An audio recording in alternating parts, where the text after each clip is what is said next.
Hi folks, I'm Alan Watt and this is Cutting Through the Matrix on the 28th of August 2016. It's pouring once again this weekend in Ontario, Canada, and last weekend I think it was the same. At monsoon time, of course, this is what you give you nowadays. Monsoon, since they give you the aerial spraying, and of course, since they're claiming, of course, that which there's too many people talking about the chemtrails and the geoengineering that's going on. Oh, it doesn't really happen, apparently. Experts say, I mentioned that last week too, I think. Experts say that, oh no, it's only water vapor. And that's why, of course, NASA had to do videos and even educational things for children at school to make sure children at school get brainwashed awfully early because they're going to see more and more and more of this. You know what they should do with these so-called condensation trails is take them all away from Canada and places like that and go over the deserts and the Middle East and so on and turn up, make it all blossom and bloom. It'll cut down on the sun getting through as well. And you get global dimming. That's what they claim it causes. Global dimming. NASA admits that too. And because it causes it to rain with all that condensation trails, you see. Well, that water can help it to bloom in the deserts. There you go. Of course, I don't think they'll try that, will they? No. Because they're a big engineering job to do all across the Western countries, more so than anywhere else, it seems. And I tell you, this part of Ontario is a favourite place for testing a lot of things out on. It truly is. But anyway, I don't go into the usual nonsense that you're told are your topics for the week, you see. And when I do touch on them, it's not in the way they want you to touch on them. Because really, that's, as I said last week, that's what they want you to do. Here's your topics for the week. And politics is literally a sideshow. It's a circus now for the public. The public especially has been so glutted for their whole lives with dramas and soaps and fiction and movies and so on. They give you literally stuff that's right off the poorest quality, soap operas or something. Because there's no substance at all in any of it except he said, she said, and name-calling and stuff like that. It's drama for the public to believe in. Because really, you see, with all the myriad of, this pyramid of institutions and NGOs and all the rest of it, and foundations, and all the specialized groups that are created all by the one group at the very, very top, by the way. Always remember that. Because they run the world. The capstone is a gold capstone. That's what's missing, you see. And those who own, that's a symbol of it, those who own it own the entire pyramid and the whole system underneath it. I hope you understand that. Your voting doesn't matter for that part of it at all. Not at all. And you've got all these, as I say, all these bricks and institutions all the way down the pyramid, running your lives and planning the future, always planning the future, because the boys at the top, the real masters, own the entire system. And they always plan the future to make sure that they've got total, complete control, right down to what your brain will even be conditioned with from birth. Into the next generation and the next, etc., etc. That's how bad it is today. Really is. There's nothing out there that's safe anymore. Just basically safe. Like here's a simple, straight thing, a fact. There's always a spin on it to get you to see something in a different light or whatever, to do with some policy or plan or sustainability or greening or whatever it happens to be. You see. This is nothing safe anymore. Everything is totally politicized. And that's the only time I use it with the term politics is politicized. That means that's what the polity, the people, you at the bottom, the proletariat, are supposed to know and think. That's what it means, you see. That's what it means. So here you are, and you've got this big soap opera, as I say, going on. Where one candidate's claiming that the guy who's running in the US, has got a hair transplant, yada, yada, yada, and all that nonsense. and supposedly his supporters are yelling that the woman who's running against him can't even stand up straight. So, I mean, it's all a joke, folks. It's it's the most sorriest drama in script writing for the lowest level of public they've ever shown the public, in fact. That's true, isn't it? Come on. And all media is getting big handouts to keep all this nonsense going, including, the new institutionalized, authorized alternate medias as well. And they are. Of course they are. Because everybody's after your brain. Do you understand that everybody wants a bit of your mind? Or even all of your mind, some of them? Don't they? And it's astonishing the lengths they go to try and grab it. But never give your brain away to anybody. Anybody at all. Do you understand the whole purpose of your life is to go through life and you must claim your brain. You. Because by the time you understand anything at all, that there's bits of it already sullied and dirtied by other movements, etc., that wanted a bit of it, you got to clean it all up. And figure out who you are, you see. And what you think about things. Don't just swallow a line on anything, hook, line and sinker. You can take a little bit out the worm here and there if that's the bait, but then you can spit out again too. Take what's true, etc., and take the spin out of it, because everybody's after you in some movement or another, you see. Or to get you to give your authority to them, or whatever it happens to be. That's what voting is. But tonight I'm just going to go through some of the things to show you. And you'll never hear any politician saying, I'm going to end any of these organizations, these movements and so on, these international movements, because they're all international. Remember that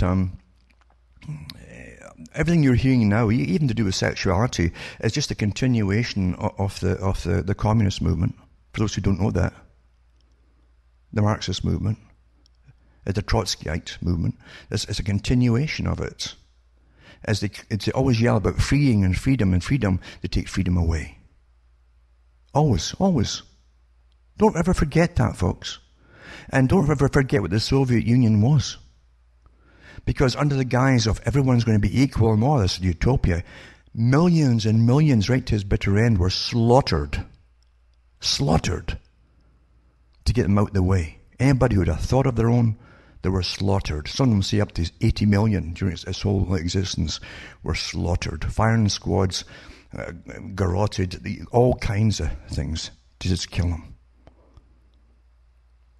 Because you see, those who always push for your rights into particular odd things that would destroy the structure of society down to its fundamental roots are completely intolerant, folks, once they're in power. Completely intolerant. Always, if you forget that, you're done for. And again, it's your choice to forget it, I suppose. But anyway, I'll tell you what, I'll touch on some of the organizations that are after your brain, of course, and to show you how things work. I'll just show you. I always like to show you how things really work, you see.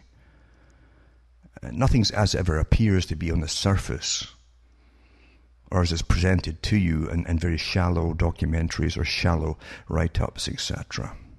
See, everything's got a spin on it. But you understand that everything is to destroy any kind of tradition, or what used to be called normalcy in whole bunches of areas, has to be destroyed to bring in the new. The new is dysfunctional, where no people can stand together and say, we are a people, for instance, and even save themselves. You must be totally destroyed. And once that's happened, you have no power, then you're dysfunctional and you're helpless, actually. Helpless. By design. I mean, the old cultures they had lots of faults in them. Lots of faults. But at least people knew who they were, what they were, and everything else. There was no great debates on stuff that was just nonsensical to them. They didn't have to get taught anything in school to make them change their mind on something. This seemed basically straightforward to them. And school today is nothing but social engineering. That's all it's about, on behalf of the masters and what they want the next bunch to be brainwashed into believing, with their Pavlovian responses and their guilt complex and everything else they ram down their throats, you see. But here's an article here from someone who obviously makes his living on this kind of stuff. And it's about the United Nations. It's not from the United Nations as far as I know, but it's about the United Nations. Someone who obviously gets their money on this kind of thing and gets foundation money or something. But it says, for the first time, the LGBT rights will be formally institutionalized into the human rights mechanisms of the United Nations. So, formally institutionalized into the human rights mechanisms. That means that's on the top of the list of demands that you must push before you help anybody across the planet. You see? And all the money in the State Department in the US is already doing it for quite a few years now. And other countries too. Or we can't give you any help at all, any financial help or anything, until you put this at the top of the list here. So now you're telling every other nation how their cultures must alter totally. Is that tolerant? Huh? Is it? No, of course it's not. If you understand this particular site with this headline I'll put up, you can look up yourself and so on, and you'll find that this character that runs it seems to be his name, it's everywhere, is obviously making his living on this, and he knows what he's doing, he knows what he's there for. And but there's the terminology. Think about the terminology, institutionalized. You understand? It's already institutionalized into the schooling system. And when things are institutionalized, are brainwashing techniques really that are used to make sure it's stuck there and it can't be overlooked. It's not something you can believe or not believe. It's something that must be indoctrinated into, institutionalized. Understand that. So much for freedom. And all the prattle about freedom, when they don't leave you alone to have a mind that's free on your own. That would never do, would it? Now also, this one here, to show you that all your voting means nothing again. Well, UNCTAD, UNCTAD, United Nations, you see. It says, reaches out to academic economists. So economists, you see. And they signed an agreement with the University of Geneva this month.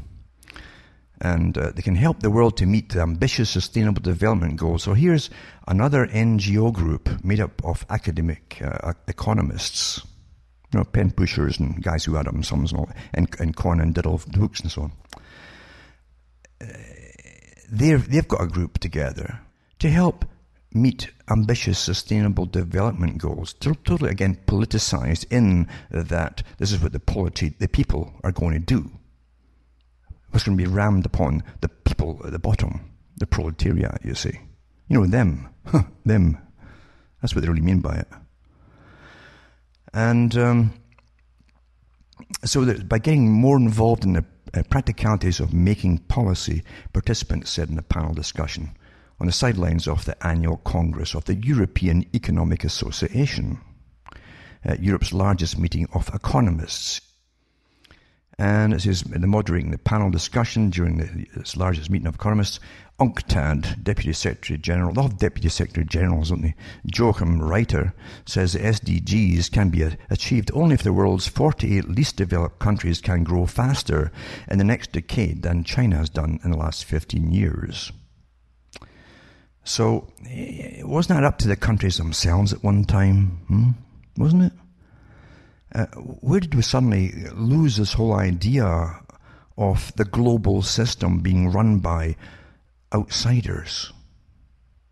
You see, it's been run by outsiders for an awful long time. And then they go into a backdrop of, and again, it's all done under the guise is going to help them. It's to help everybody by forbidding you to say things, do things, or anything else, you see. A backdrop of weak global trade notwithstanding, middle-income countries will also have to boost their economies, while the cost of the SDGs has been put at $2.5 trillion. Right?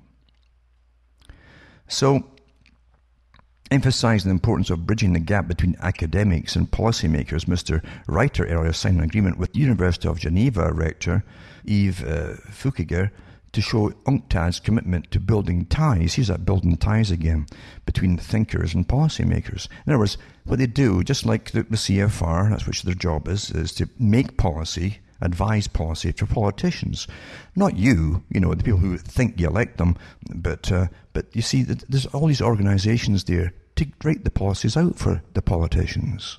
So who runs what? Come on, folks. Huh? Who pays all these characters? Who sets them up? Who's the big foundations and so on that sponsor, create all these things, pay for it all to get them up and running? Huh? The Memorandum of Understanding between the two organisations will enhance interdisciplinary research and promote policymakers and practitioners' engagement in supporting the development agenda. There you go. What does your vote have to do with any of this stuff that affects you folks, since you're going to pay for it all, you see? You're going to pay for all this stuff. That's what it means. This is all it's about. Middle-income countries can pay for all this. Oh, that's awfully nice. Do you get a chance to vote on that? No.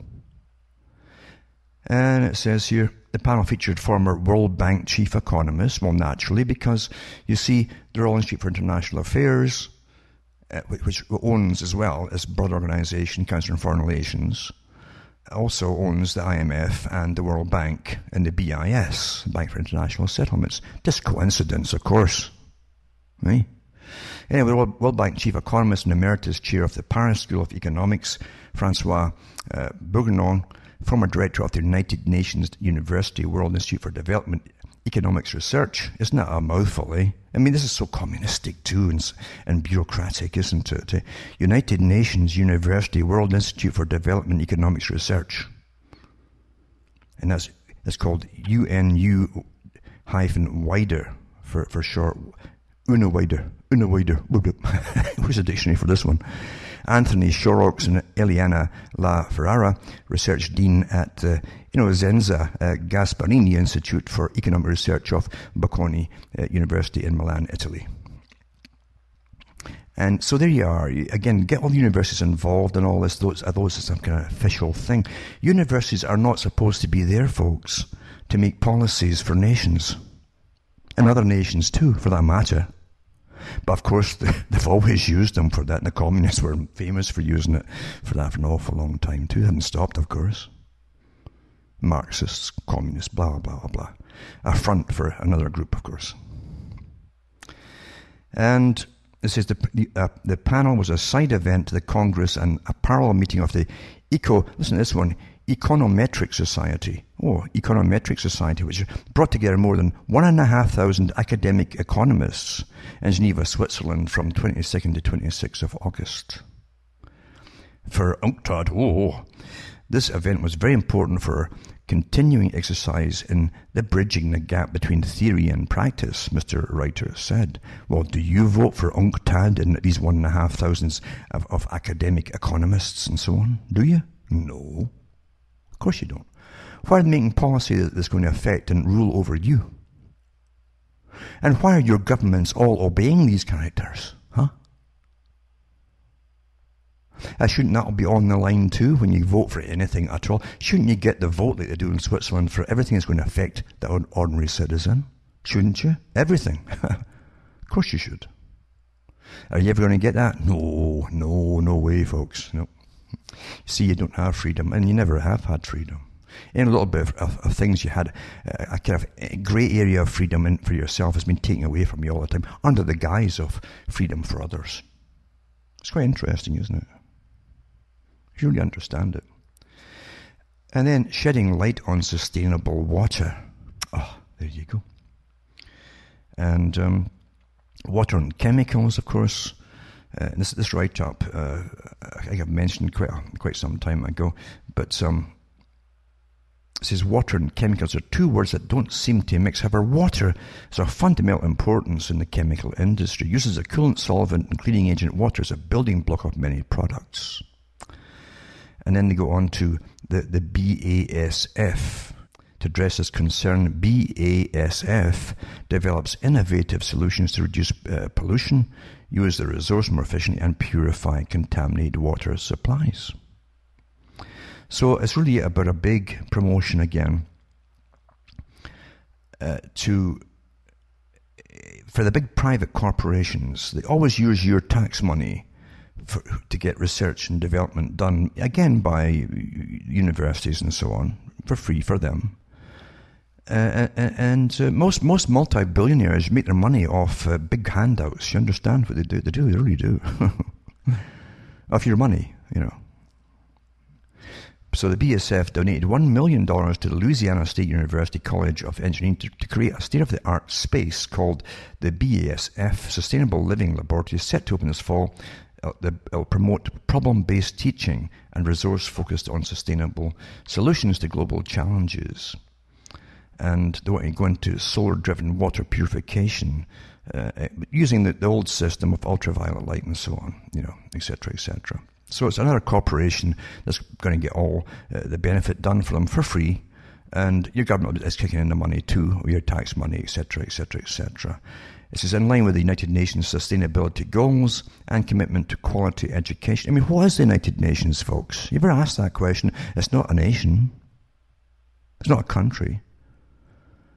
Yeah, it's got all these sovereign rights and so on, but it's not a country. What is it? Do you vote for the United Nations? Do you know anybody who gets to vote for the United Nations? No, you don't. But they're making all these sustainability goals, supposedly, and all the hundreds and hundreds of NGOs underneath them, and in concert with the big foundations that finance the NGOs. They're making it all, enforcing it all on you. Do you vote for it? No, you don't. So what's all this nonsense about, yeah, I've got the right to vote? Well, good for you. I like jokes. So I mean, this is the stuff you get fed, as I say, and here you are. It's such nonsense, isn't it? But this is how things really work. As I say, the big corporations, all of them get massive handouts from the public. Have done for a long time, actually. So anyway, and so they're also going to, with a broader support our community by investing in students and preparing them for career opportunities in science, technology, engineering, and math through outreach to local elementary and high schools. But by the way, and I won't mention it here, they also will have the same institutionalized sustainability things indoctrinated into the children, you see, for the whole policy to continue. And then it says, academic collaboration strengthens the power of innovation. This is a PR marketing article, right? Allowing us to present cutting-edge solutions to our customers. Well, why don't you pay for all yourself? Huh? Why don't you? Etc., etc. Through financial support for research, mentoring, professional development, and collaboration on innovative and exciting new projects. Well, it is for those who break the cash in. BASF works with its partners to strategically solve today's challenging problems and ensure a better tomorrow, it says here. There you go. Isn't that nice? Better tomorrow. All these nice little phrases and stuff like that. Partners, that's nice. And strategically solve challenges. Oh, that's good too. And a better tomorrow. I like utopias, don't you? They're awfully expensive though, aren't they? But this is the kind of stuff you're constantly fed, and we think nothing of it. Because we've seen it since we could think and read, or even understand what words were. We've been indoctrinated with all this stuff. Now, Greenpeace report calls on Nunavut to shun resource development. So they're going to have none of it, you see, in favour of sustainable projects. Of course, none of it's a place. Canada's Arctic territory of Nunavut has an unprecedented opportunity for demonstrating to the world what sustainable development looks like in the post-fossil fuel era. Well, I know what it'll look like. It'll be absolutely quiet. Everybody's dead, frozen stiff, gone. You see? That's what it'll look like. It says a new report commissioned by Greenpeace. The report's another one. I mean, you understand, some of these organizations have levels of bureaucrats equivalent to some nations. Do you understand that? And some big corporations have the same, of course, and the big foundations too. They've got hundreds, sometimes thousands of bureaucrats working for them, all directing the future that you're going to live in and slave in, which they've designed for you. But you won't mind it because they've already brainwashed you through what you've been taught in school. So the report's entitled Beyond Fossil Fuels, Sustainable Economic Development Opportunities in Eastern Nunavut, was developed by the Centre for Sustainable Economy, says John Talberth, the Centre's President and Chief Economist. Governments tend to fall for false promises of big corporate-led economic development solutions such as mines and oil and gas, Talbert said, the leading author of the report told Radio-Canada International in a phone interview from Oregon, US. And they tend to overlook developing smaller portfolios of sustainable projects that are targeted directly at improving livelihoods for those the least well off. Well, the least well off, you see, won't be working in developing the post-fossil fuel sciences that all these what can you say about these characters? They're like vultures that always get rich and feed off all the cons that they build through generations. That's what they're like, folks. Really, that's what they are, isn't it? What a complete... Everything you read now is total brainwashing public relations marketing, isn't it? Then they lay out the Sustainable Development Goals. And the report makes the case that the small case sustainable development solutions hold great promise, while building the economy in Nunavut based on resource extraction is more of a curse than a blessing. It's true, isn't it? Having to go to work and having work to go to is more of a curse than a blessing, isn't it? I guess after this you have no work, well, you won't be there. Eventually. And I hate the terms they use too. You see, right from the top of the pyramid, who see you as a different species. Some of these key sustainable development sectors include human capital, that's you, renewable energy, culturally sensitive indigenous tourism, tourism, you survive in tourism, and global leadership and sustainable fisheries management, Talbert said. Human capital, to me that's just a disgusting term. It really is. It really is, isn't it? It really is, isn't it? Aren't you disgusted? And then they get you to use the same terminology. Huh? And of course all the trendies pick it up and they start using it in their conversation. Human capital. Why not call folks slaves, lower classes, peasants, and all that kind of stuff. The stuff that you used to use all the time. Why don't you do that? Yeah. We live in a more hygienic society now. We don't use these terms. We've got better ones like human capital. The federal and territorial governments also have to call international attention to the incredible value of traditional ecological knowledge and the role of this traditional knowledge in sustaining livelihoods, and to make sure that this knowledge is passed on to coming generations, he said. Really?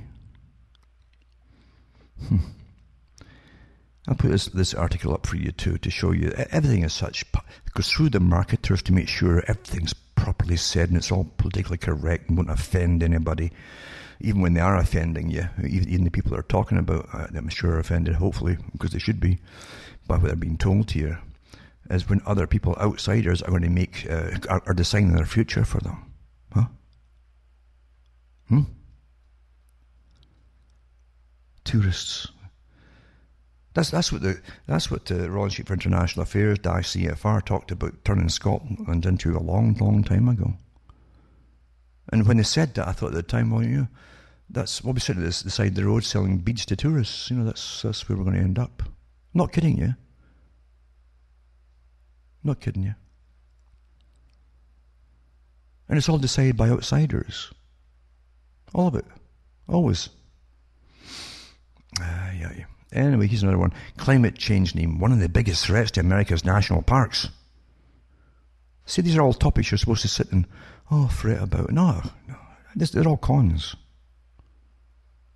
They want money, etc., you see. Always the same. Climate change and staying relevant. So there you go. Climate change, two words, and staying relevant, another 2 words. Two of the biggest challenges for the National Park Service. That's all for marketing, you see, as it celebrates its centennial this month. So they always make up new threats for the centennials and stuff. So climate change is one of our very large threats, says Mike Reynolds, Deputy Director of the NPS Operations. NPS Operations, is this a war thing or something? We have a very large science team working on that with partners in the science community. So we're very concerned about how to deal with species at risk. For example, landscapes and maintaining places. Even historic areas, we have certain weathering that goes on now. Even the monuments here in Washington that we're studying. They're studying monuments. That's awfully important. So climate change staying relevant to the constituents, to the American people, making sure we tell the stories, the full diverse story of the American experience.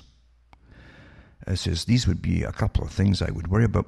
He said in the next 100 years, some of the nation's 413 parklands may look different than they do now because of a warming climate. Well, guess some.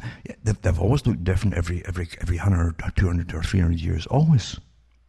Because the climate's never been like static in your home, for those who can afford it, the climate control, etc., in their home. Most folk can't, of course, but there are those that can. And it's always constant. See, the world is not like that outside.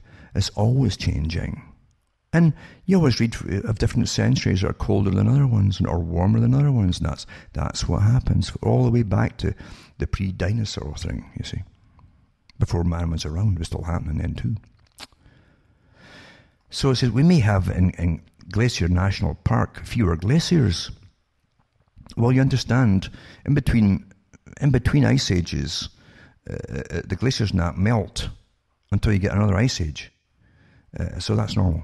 Anyway, it says we're trying to figure out how to change that process, mitigate those processes. Well, maybe they should just get more big solar power things in to create more electricity and run, freezing wires through all the ice there and just keep them going and then get the taxpayer to fund that as well. Isn't that our birthright to pay for everything? Yeah. Isn't it? But we may have to tell stories and we may have to understand and show parks in a different way ahead. I hope not. The more immediate threat to the nation's parks is a large and growing deferred maintenance backlog, which stood at $11.927 billion at the end of the fiscal 2015. Well, they keep creating new parks. Have you noticed that? All the countries are doing the same. They're always sneaking in, every government sneaks in reports every year of how many new parks they're creating that you can't go into anymore. So for several years, NPS's maintenance funding has not kept pace with its identified needs.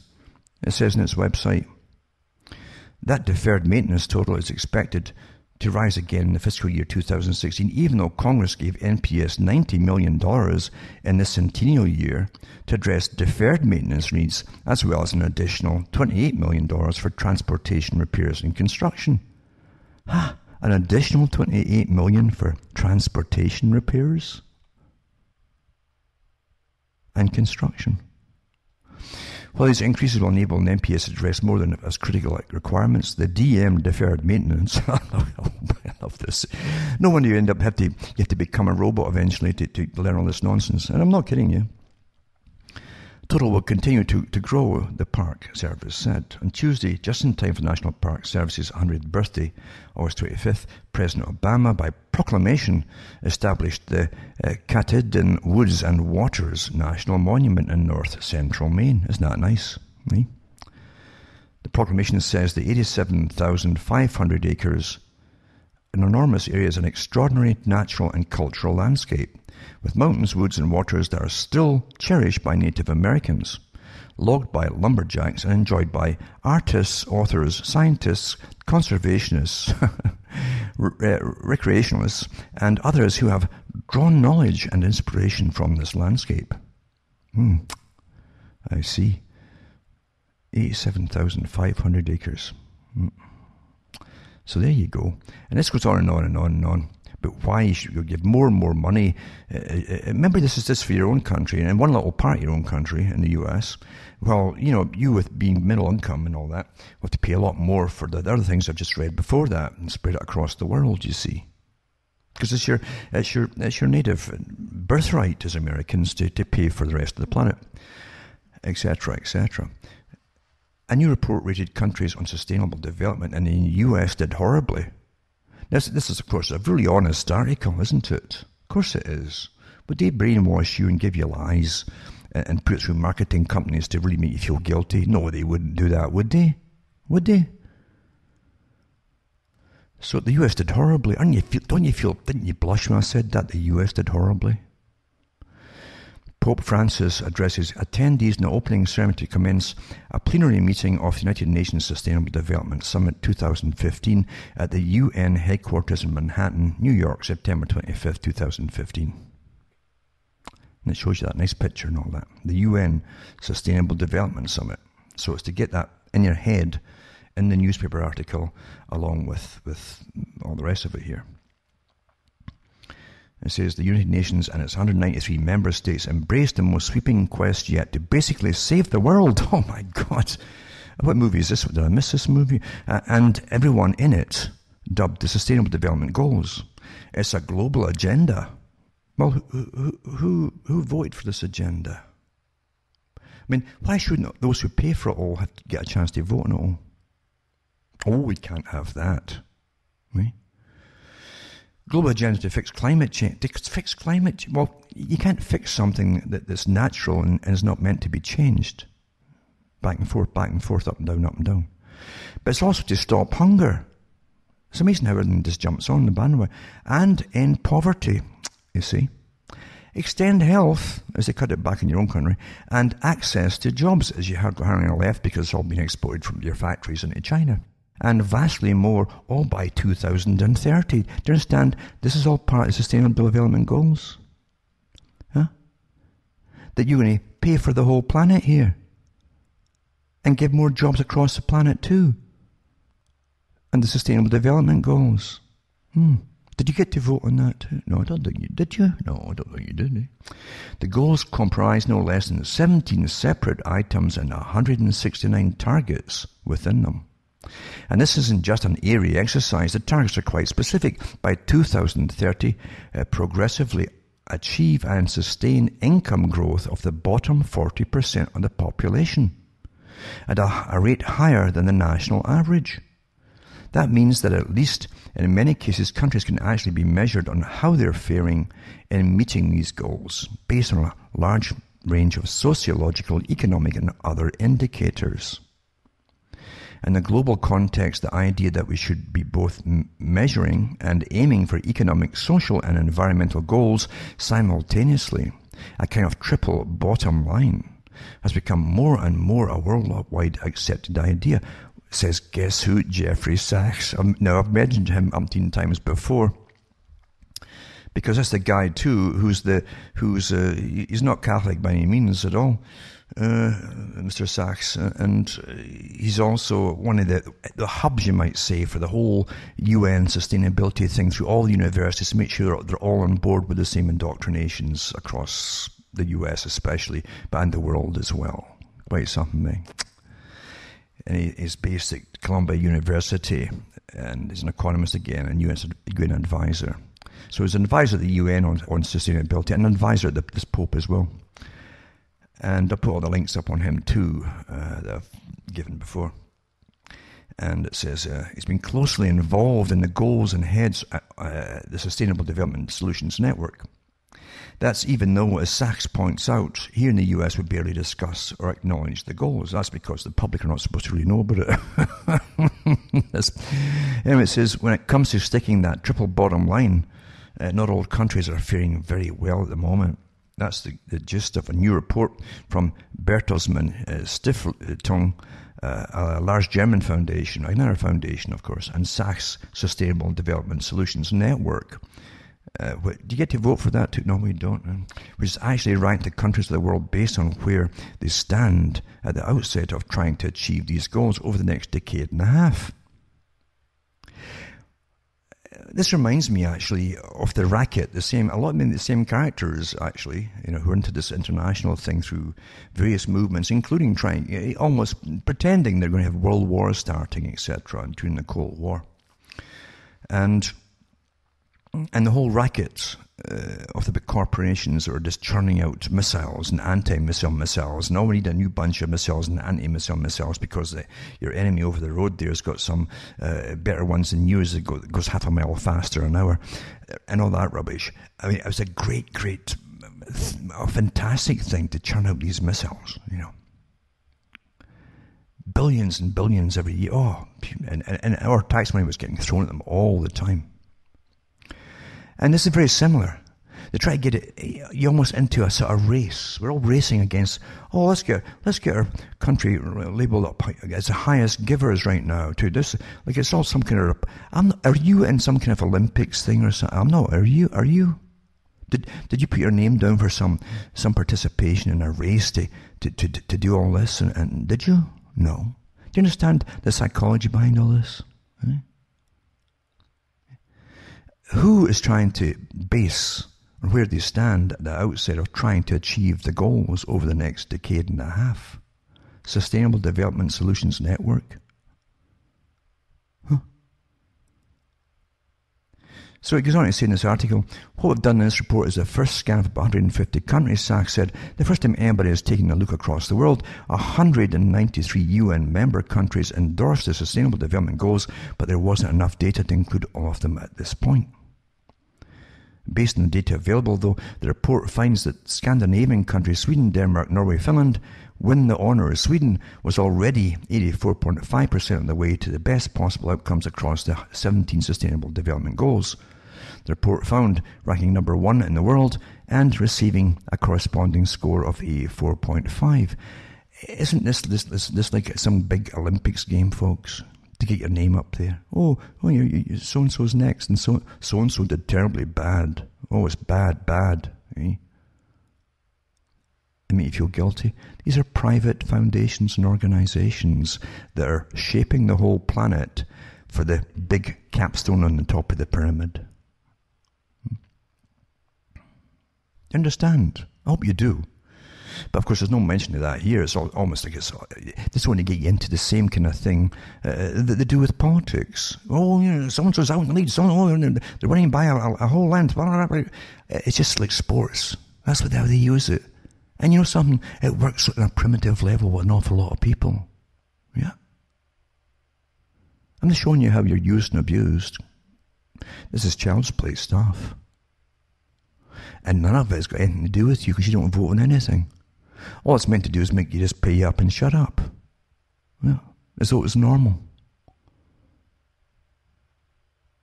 All sounds wonderful, doesn't it? Really? How much does Mr. Sachs get from all of this, etc., etc.? And who are his big masters above him? Because he will have them. So you understand the techniques are always used, eh? It's like sports. Just like sports.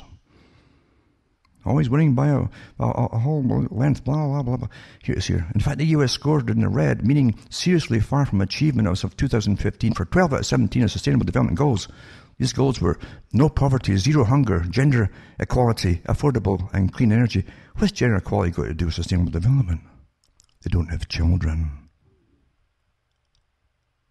Decent work and economic growth, reduced inequalities, responsible consumption and production, and climate action. Life below water, life on land, peace, justice, and strong institutions and partnerships for the goals, which involves establishment transnational collaborations to achieve them. These poor rankings were doled out because, amongst other things, the US has too many people below the poverty line and too much adult obesity. Too little renewable energy, isn't it a judgment by an outsider? Too many homicides and people in prison, and so on and so on. The individual country level breakdowns can be read and then give you that there too to make you blush with shame if you're on them, if your countries are on them, you see. You're not winning like Sweden and all these other countries, you see. You should blush with shame for these private institutions to rule your brain, eh? Now we go on to the next one to do with environment and so on. And racketeering, as far as I'm concerned, because I've never been a person to fall for all the tricks out there, the simple tricks, like save money, get a card for this particular store or shop or whatever it happens to be. And the government's doing the same thing, even with their beer stores or their liquor stores. They can get a card, apparently, and they tally up your air miles points, you see. And you can use the same card in some of these stores as well for air. Meanwhile, they're getting all the data on what you're eating in the store, the grocery stores. A complete list of everything you buy, and you don't mind that because you think it saves a few pennies. You're selling every bit of privacy out because you're told it'll save you a few, or you might get air miles, you know. The little mousetrap, as they call it in marketing. You know, get you in by, here's a bit of cheese. People get what they deserve, don't they, eventually? They do, unfortunately. And the only way they're trying to sell the electric cars is by bribing the consumer to buy them, using taxpayers' money. And remember, too, like all big ventures, the company that owns them and the companies that own them, these electric cars, will be getting massive grants from the government, they already are, to build them. Not bad for private businesses, eh? That's how these guys become multi-billionaires. It's all by your tax money that they use. Anyway, it says, cash rebates, tax incentives may help get Canadians into electric cars. And this thing called Green Car Reports says there were just over 20,000 plug-in electric cars in Canada's roadways as of May this year. I bet you most of them, by the way, most of them are bought by provincial governments using your tax money for their bureaucrats. I bet you anything. It says representing fewer than 1/3 of 1% of all vehicles sold in the country.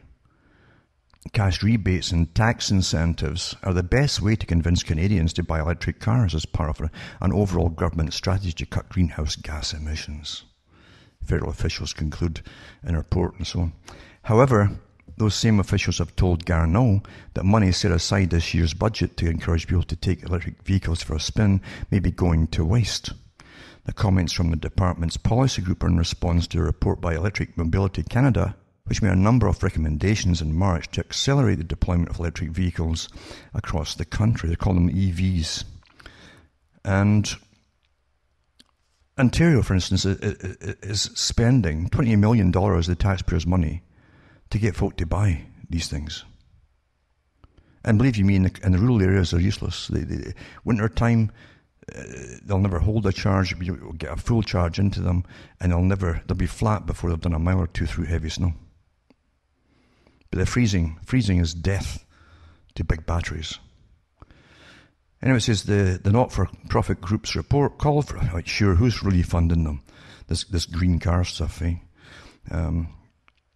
It says the report called for purchase rebates of up to $3,000 per vehicle sold on top of provincial rebates, that's the local government, amounting to a minimum of $3,000. So $6,000 rebates if you buy one of these things, right? That's your bribe.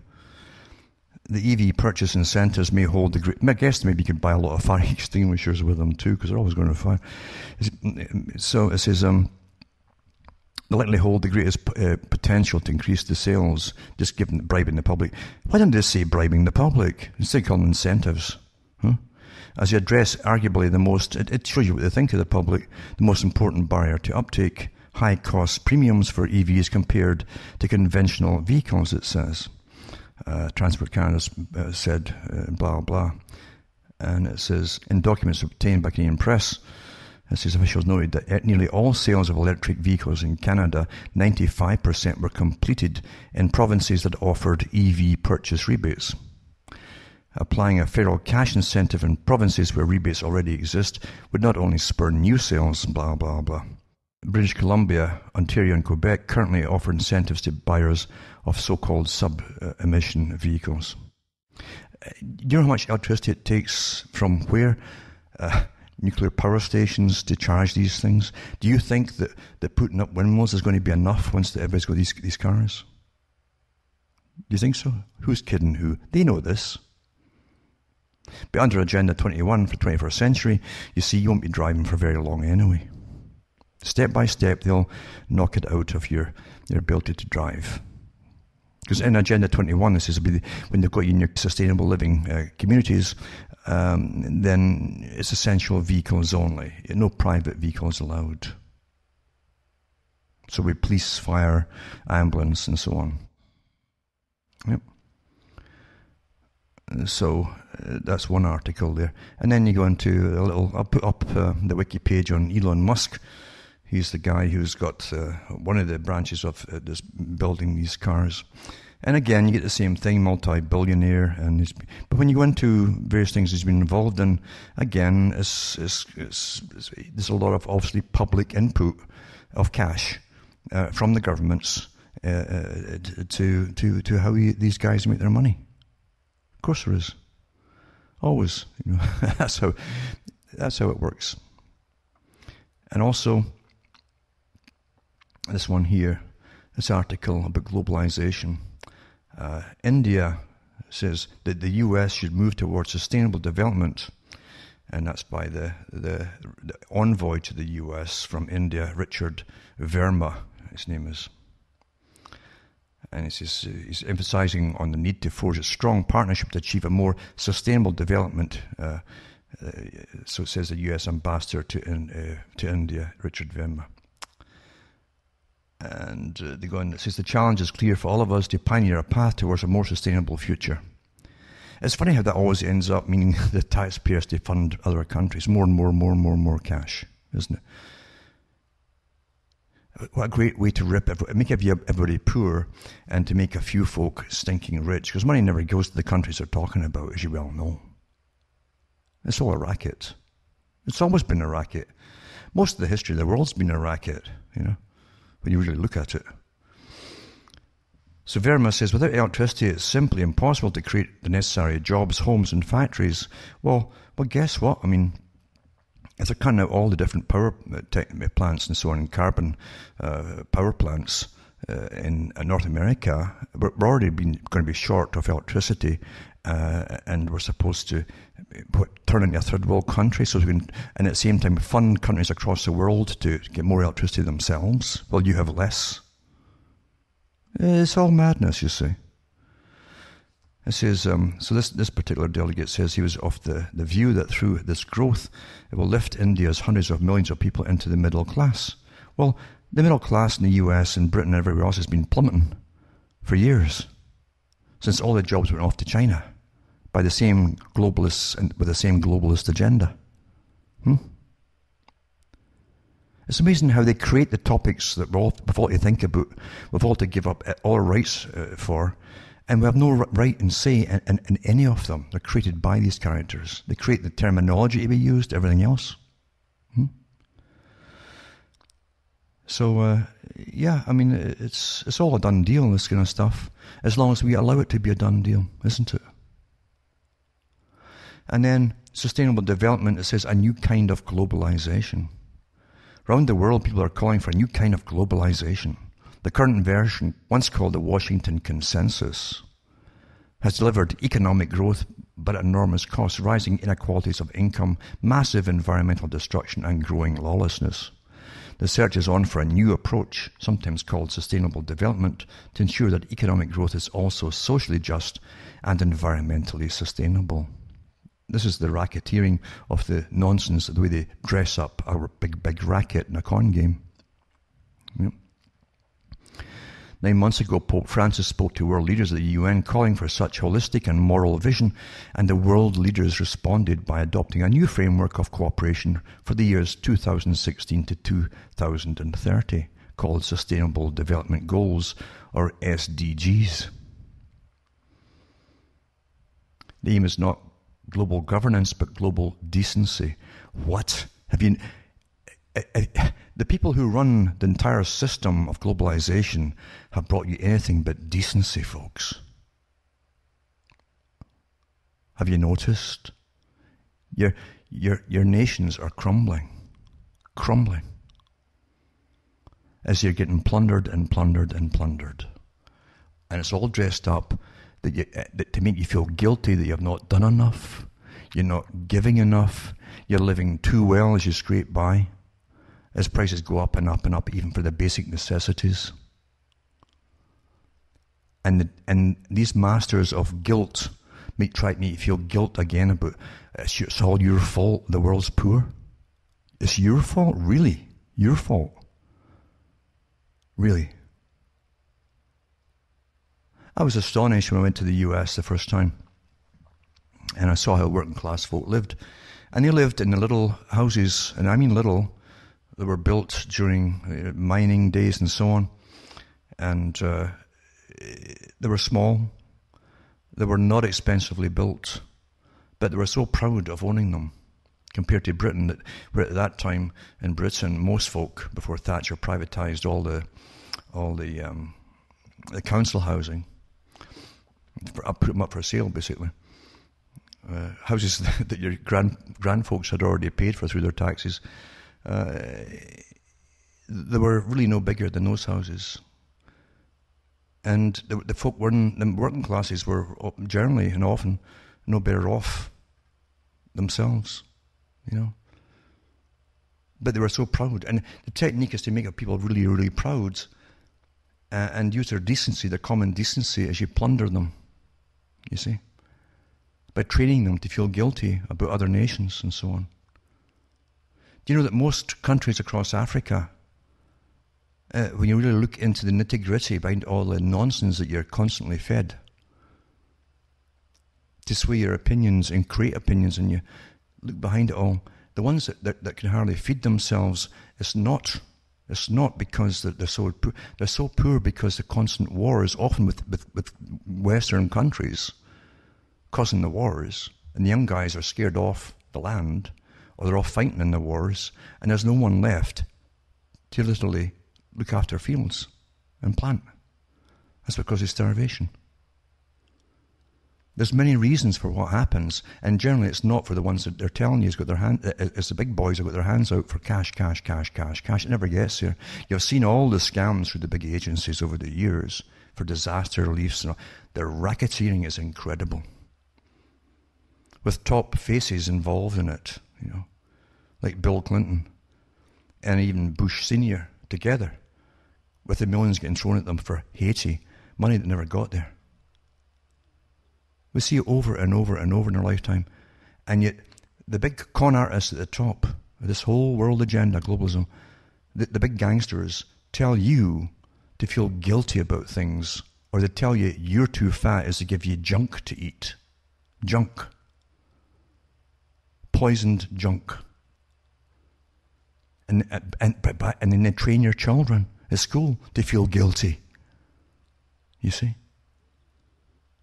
And they've got built-in Pavlovian trigger responses to things, so that when the right things are said to them, they automatically go into the guilt mode. Oh, here, take everything for the next appeal for whatever it happens to be, as you get plundered and plundered and plundered. It's astonishing to me. It really is. And it's very, very sad, isn't it? As it happens over and over your whole darn life long, and you watch it all, plus you remember it all too. It's quite something. Now, all these links I'll put up tonight for you to look at. And it really is something else. It truly is. Everything you read pretty well in the media now is marketed racketeering. Put out panels of experts get the story, they get all the little terms together that you're going to hear through repetition, stuck inside the story to trigger you into the right kind of mood, to get brainwashed and so on and so on. It all works together. This is all science, folks. Science. Remember, I read the report years ago from the military, the mind has no firewall. Be very, very careful what you let into it, folks. Because there's so much stuff under the guise of truth. There's nothing more than social and personal indoctrination for you, just made for you. That's what it is. Your mind is not your own, and once that happens.